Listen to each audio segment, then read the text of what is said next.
अब देखो प्रश्न नंबर 2। 2x प्लस 3y बराबर 11 और 2x माइनस 4y बराबर माइनस 24 को हल कीजिए और इससे m का वह मान ज्ञात कीजिए जिसके लिए y बराबर mx प्लस 3 हो। देखो मैं समीकरण पहले नीचे उतार लेता हूँ। देखो 2x प्लस 3y बराबर 11, ये जो है पहला समीकरण आपको दे रखा है, तो नाम दे दूंगा समीकरण 1।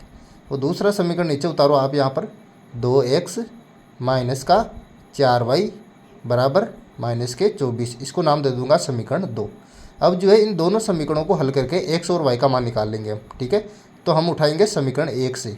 देखो समीकरण 1 से पहले x का मान निकालो। यहाँ पर देखो 2x बराबर 11 और वो प्लस के 3y इधर आएगा तो माइनस का हो जाएगा, तो ये हुआ माइनस का 3y, ठीक है। अब देखो उधर जो है x के साथ 2 गुणा में इधर आके हो जाएगा वो भाग में, तो x बचेगा उधर बराबर 11 माइनस 3y, वो जो 2 गुणा में उधर था वो आ जाएगा इधर भाग के अंदर, तो बटे हुए के अंदर लिख दूंगा मैं 2।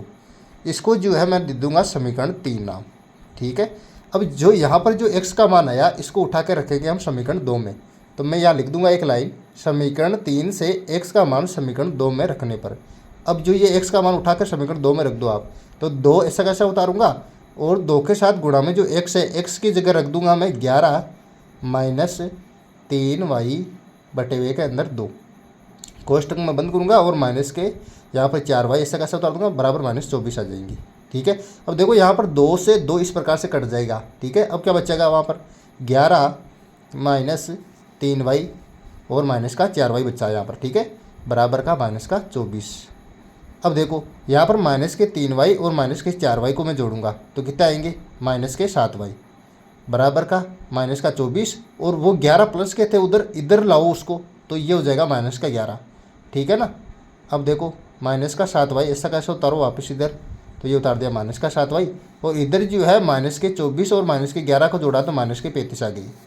अब देखो ये जो माइनस के 7 है इधर गुणा में y के साथ उधर जाएगा तो भाग में चला जाएगा, तो y बराबर माइनस के 35 और y के साथ उधर माइनस के साथ जो गुणा में थे इधर आ गए माइनस के साथ भाग में, ठीक है।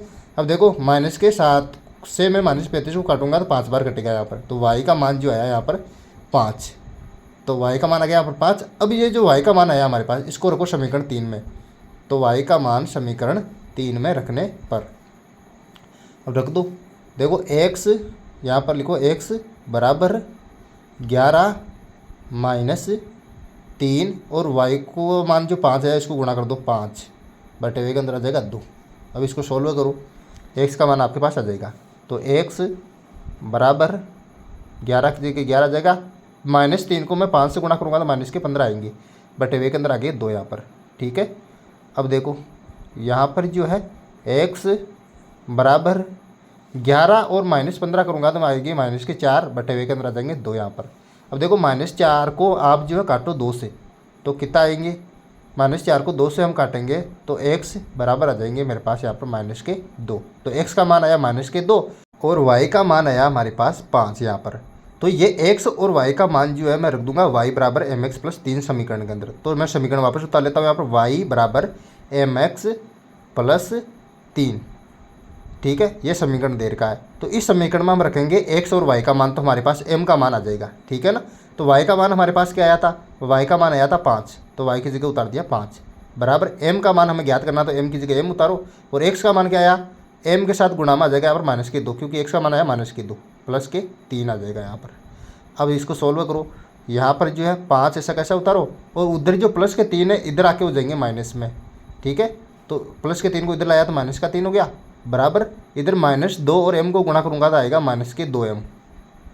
अब देखो 5 में से 3 घटाओ आप, 5 में से 3 घटेंगे तो आएंगे 2 प्लस के, बराबर आ जाएंगे माइनस के 2m।